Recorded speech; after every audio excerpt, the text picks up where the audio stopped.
With the way the world is right now, many are considering this pale blue dot to undoubtedly be on its last legs. Road, yep. Get on the road. Come on. Well, it's coming to grips with the idea that fire season is now year-round, that it is burning in places typically it wouldn't, in wetlands, in tundra areas, in high-elevation alpine Rockies. Are global catastrophes and civil unrest on the rise? Or is the media warping our collective perception? I am Don Lemon. Here's our breaking news. New numbers as this coronavirus spreads. More than 160,000 cases in the United States. Over 2,980 deaths. I opt for the former.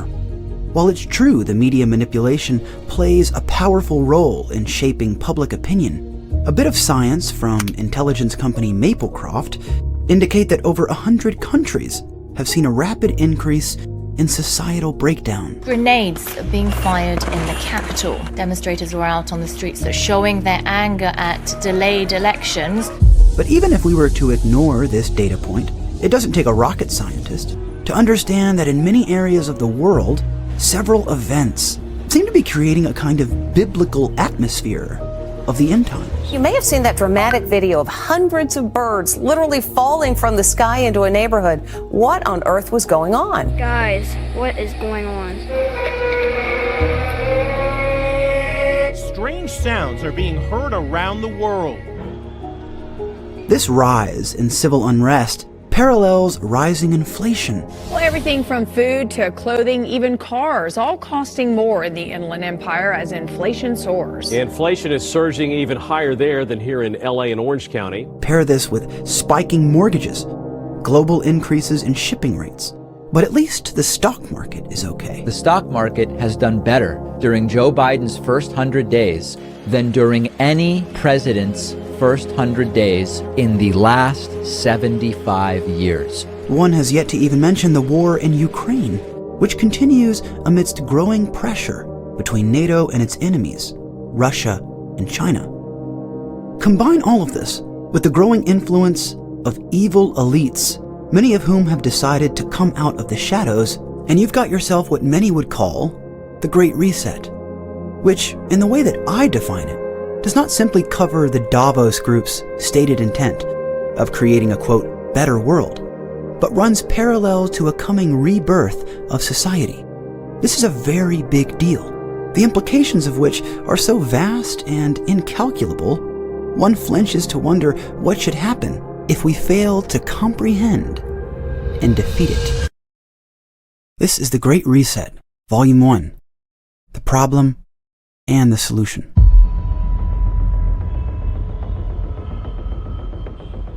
The Great Reset is real. It is happening now, and contrary to what the adversary wants us to believe, everything is going to be okay.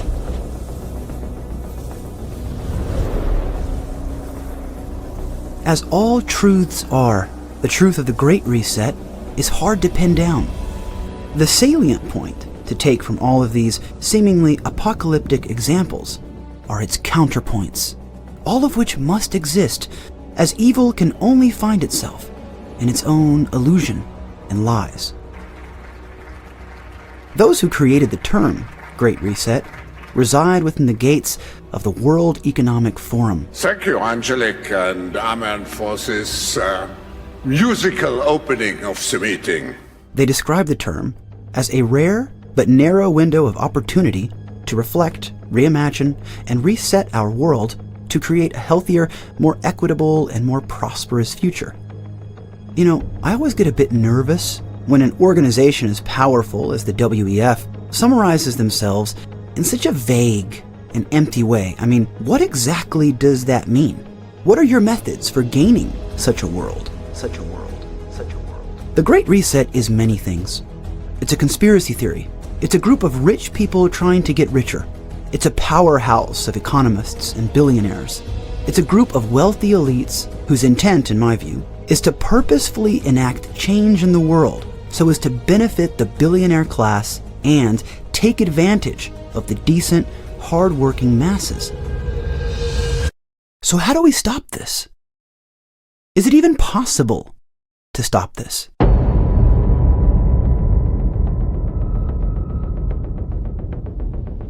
I think the answer is yes. Because through him, all things are good, and because they are good, they are possible. If we want to see positive changes take place in the world, we have to change ourselves. It sounds like a Hallmark card, yet it's a fact about the universe. And although it can seem facile on the surface, as though we're dismissing the evil we're up against by solely focusing on self-help, it's important to understand that that is fallacious, because the reality is we should be attempting to defeat our elitist enemies by improving ourselves. We have to empower ourselves in this war, because it is a war.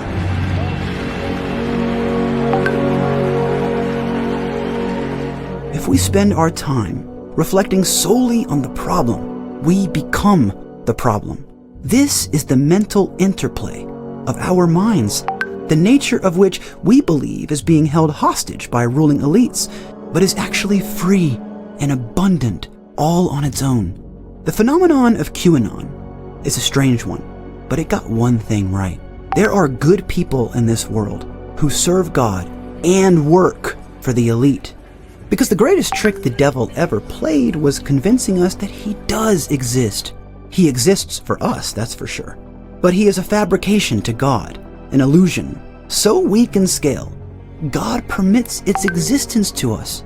The enemy perverts everything that is good. This means if you find bad in it, it must be good.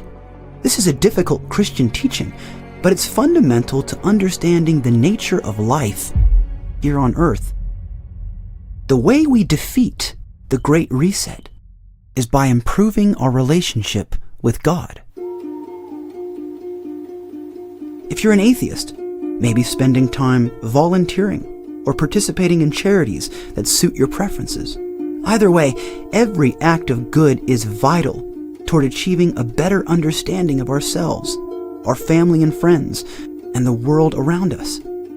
It's only through positive action that the will of the people can finally express itself collectively. The way to defeat the Great Reset is through mass protests, 1 billion people strong, across the entire planet. This can occur.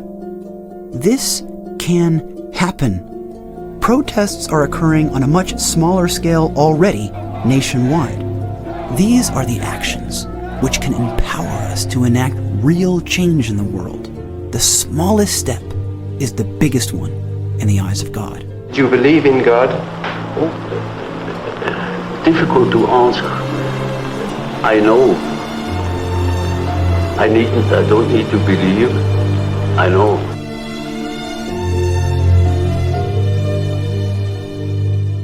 In Volume 2 of this series, we'll explore the Luciferian nature of the elite who are behind the Great Reset, reinstantiating ways to guard against it collectively and individually, while also shining a light on some of the more specific policies of concern regarding these folks and how we can defeat them. Who exactly is this George Soros guy? We hear about him all the time, but the way in which we hear of Soros is in a rather empty and indeterminate way. Soros is mentioned perpetually by conservatives, QAnon folk, 8chan forums, yet we rarely, if ever, get the details regarding the man. So I'm going to do that now. It's important to make one thing clear at the onset. It doesn't make you right-wing to be against the elite. Partisanship ruins critical thinking because it makes us defend our side when they may not deserve it. For example, former Republican foreign policy advisor for Sarah Palin, Randy Schooneman, accepted generous donations from George Soros. The funds centered on legislation promoting democracy in Burma, a country that was once ruled by a communist dictatorship. But how could this be? I thought Soros was a communist. Why is he donating to Republicans? During my research, I discovered Soros having financed several dissident political groups in Eastern and Central Europe. These political factions were fighting against communism, and the Vatican funded many of these groups in an effort to help them. Another person who helped was the Hungarian-American billionaire George Soros. I'll say that again. George Soros effectively funded the end of communism for Eastern and Central Europe. In 1989, Poland defeated communism. They were able to do so primarily through a group who referred to themselves as Solidarity. The leader of the group, Lech Walesa, received the Nobel Peace Prize, and Solidarity is widely recognized as playing a central role toward ending communist rule in Poland. Okay, now, George Soros funded Solidarity through his Open Society Foundation. Soros was instrumental in the destruction of the Berlin Wall. Yet another example of Soros destroying communism. The strange truth here is that Soros has moved several European countries away from far-left state authoritarianism. This is perplexing because on one hand, Soros is the embodiment of top-down totalitarian control, and on the other, he isn't. What's going on here? Soros defines an open society as that which protects the right of the individual, and a closed society as that which protects the right of the state. This is ironic, because while it's true that Soros has directly influenced the end of communism around the Western world, it's also true that he funds tyrannical institutions, Black Lives Matter, for instance. Soros is a proponent of equity and social justice movements, which should alarm anyone interested in remaining free. How are we to make sense of this then? I'm not sure exactly, but I'm left wanting more from most of the analysis from conservatives regarding the evil that is George Soros. The context of Soros funding movements directly involved with ending communism is important, as it helps to widen our scope of knowledge regarding the billionaire. Knowing your enemy is far more important than turning them into a caricature. With this understanding in mind, let's dive into why we should still fear the influence of Soros, regardless of the prior nuance, by asking the following question: what is George Soros funding right now? And how should we guard against it? A few days ago, in an essay, George Soros said the following: Vladimir Putin's dream of a renewed Russian empire will disintegrate and cease to pose a threat to Europe, and the world will be able to focus on its biggest problem: climate change. One of the pillars of the Great Reset is to use climate change as a vehicle for global control. If you doubt this, please listen to the following facts and statistics. They should convince you. But first, during his remarks delivered at the 2022 World Economic Forum in Davos, Soros said, quote, "COVID-19 helped legitimize instruments of control." Soros is showing us his authoritarian cards here by mentioning his desire to use events for controlling society. And one of these apparent events is climate change, which I would define as a kind of modern scientific ideology, largely based on a myriad of public and private research for the use of protecting the environment and ensuring the survival of humanity. I definitely want to live in a world with cleaner air, less pollution, and rely on smarter forms of energy. My fear comes from George Soros, who wants to use climate to rule the world. But how exactly does he do this? Through the use of different powerful techniques, Soros confuses the masses into slowly giving up their rights for an alleged greater good. Soros is able to drum up fear among the population by bribing politicians or preventing honest debates over the climate on mainstream media, by censoring dissident scientists who disagree with the prevailing narrative. This is where his money goes. A 2021 poll conducted by the BBC claimed that nearly 60% of young people felt very worried or extremely worried about climate change. 60%. 2/3 reported feeling sad, afraid, and anxious. Many felt fear, anger, despair, even shame at the idea that they're causing the end of the world. Alarmist statements from media and politicians help to exacerbate these fears among the public. Climate change and our environmental challenges are one of the biggest existential threats to our way of life. It's key to understand that these fears are purposefully funded by the likes of George Soros. The social fear of climate change is George Soros's currency.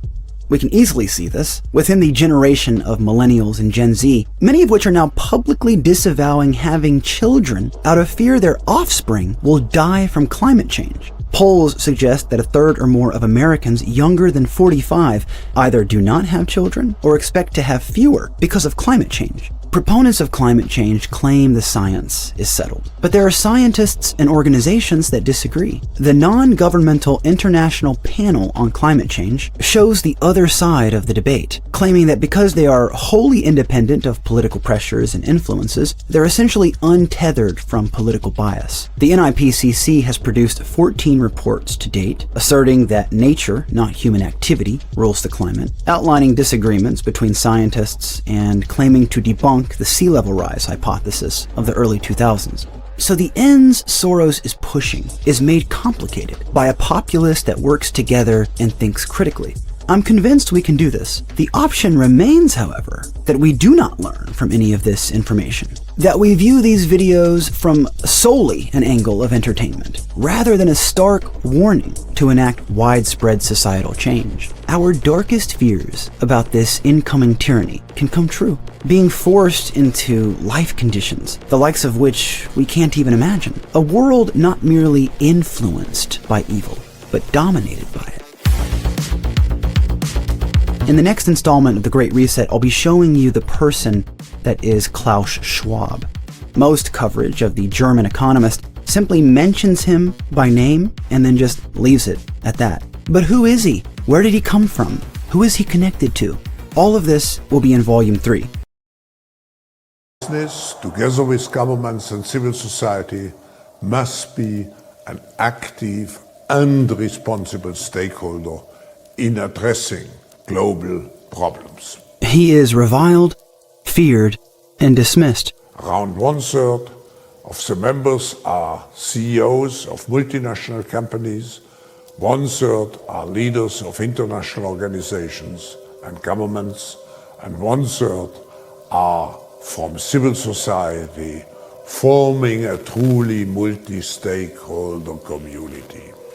In the dark corners of the internet, he's infamous. Among the most influential podcaster in the world, he is mocked. The fact that he chose to leave his house dressed like that, like, yes, I will adjust the peons. All the public needs to know that we are in control. Look at this, got like that weird star on the right one and whatever the fuck it says on the left one. Right. Yeah. Yeah. But on his vest, like, what is that thing on his vest? Is that the same thing? What is that symbol? Who is Klaus Schwab? Where did he grow up? What are his intentions with the Great Reset? And how appropriate or hyperbolic are our trepidations toward the German economist? Good questions, but they miss the point. The real question we should be asking is this: does Klaus Schwab want to run the world? If so, what are his plans with us? This is The Great Reset Volume 3, Schwab and the New World Order. Klaus Schwab was born in southern Germany in a town called Ravensburg. His family moved from Switzerland to Germany during World War II. His father, Eugen Schwab, made the move in order to work for the Nazis. His father assumed the role as director at Escher Wish AG, which is an industrial company and contractor for Nazi Germany. This means that the father of the man who is currently seizing control of the world economy decided it would be a good idea to help the Third Reich. Klaus is reportedly a Catholic. In 2014, he received a letter from the Pope himself stating the WEF should, quote, ensure that humanity is served by wealth and not ruled by it. Klaus has 2 children, one of which is Nicole Schwab, who co-founded the Gender Equality Project. It's very inspirational always to hear what other women are doing. And I think I very much like what you just said about the how, because for me this question of how to change the world is something that has accompanied me and that keeps on accompanying me, and I think that the Gender Equality Project is my attempt at an answer. The Gender Equality Project is another global organization from the Schwab family. The movement characterizes itself as establishing a global standard in gender equality with the attempt to improve the world.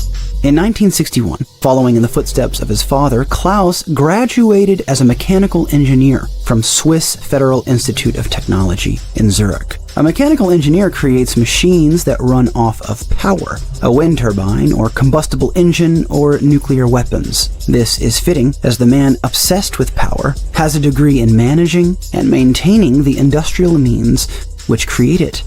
Perhaps the most notable book by Schwab is The Fourth Industrial Revolution.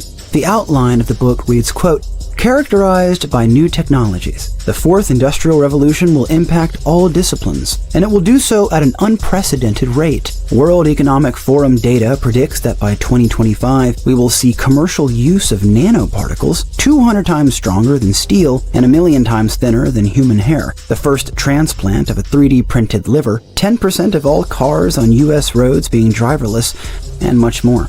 The political scientist Klaus Gerd Giesen has argued that the dominant ideology of the Fourth Industrial Revolution is transhumanism, a philosophical and political movement which advocates for a kind of merging between man and machine. The list of academic and national achievements Klaus has won is endless. The elites truly do regard Klaus Schwab as one of the most important influences in the world. His list of national distinctions sounds like a who's who of Masonic organizations. Klaus has received the Commander's Cross of the National Order of Merit of Germany, the Knight of the Legion of France, the Golden Grand Cross of the National Order of Austria, the National Order of the Republic of Poland. He's received honors in Kazakhstan, Africa, Poland, Bulgaria, Jordan, Germany, Japan, and China. Klaus often uses this term global leaders or global shapers when referencing those who are on the board of the World Economic Forum. The main difference being that global leaders are 20 to 30 years old and global shapers are 30 to 40 years old. Among those who work for the World Economic Forum are Tulsi Gabbard, Dan Crenshaw, Mark Zuckerberg, Alexander Soros, David de Rothschild, Megan Rapinoe, Emmanuel Macron, and Pete Buttigieg. The following research was conducted by a Polish website, translated as werevealhidden.com. Looking at this photo of Klaus Schwab, you'll notice that his robe and the podium he's at are adorned with occult symbols. Observing the photo, you'll notice a 9-pointed star on his clothes and podium.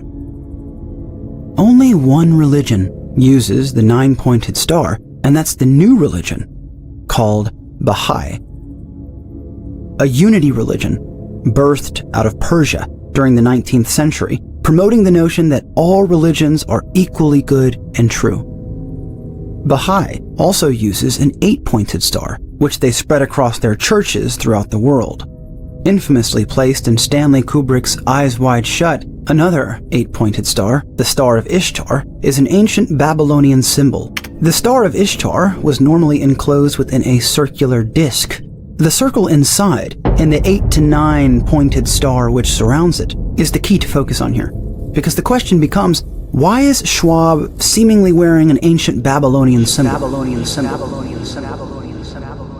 Ishtar is the Mesopotamian goddess of fertility, lust, war, political power, and pleasure, and is historically associated with the planet Venus, the planet most firmly aligned with pleasure in many ancient astrological systems of occult magic. Also known as octograms, 8-pointed stars are ancient symbols that were used by many cultures for various purposes throughout history. This includes Hindus, Buddhists, Chinese people, Babylonians, Muslims, Christians, even neo-pagans and Wiccans. While it's possible Klaus is adorning this star in the Abrahamic sense, I doubt this, as the proclivity of the elite toward pursuing the occult is simply too large a pattern to dismiss.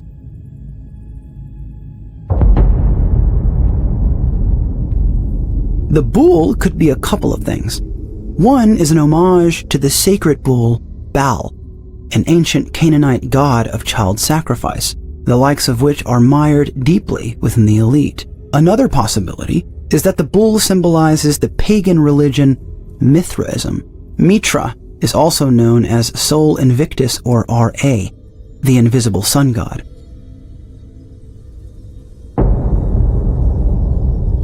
On closer inspection, the icon of the banner of the podium in front of Professor Schwab contains the Latin inscription Scientia Ingenium Virtus. meaning knowledge of immense power. This is Gnosticism, a cult belief that knowledge leads to enlightenment and eternal life. Klaus Schwab is a transhumanist who said, quote, "The end of the fourth industrial revolution will lead to the fusion of our physical, digital, and biological identities." By any sane metric, I hope this video easily outlines the truth that Klaus Schwab is a Babylonian occultist, which means, at least by implication, that Tulsi Gabbard and Dan Crenshaw, two individuals who are often liked by the right wing, are almost certainly cut from the same cloth. I urge you to think about this the next time Tulsi Gabbard says something that appeals to you, or Dan Crenshaw by the same token. In Volume 4 of the series, we'll be covering a man not often spoken of in regards to the WEF, but whose power and influence and disturbing rhetoric toward humanity at large should scare the shit out of us.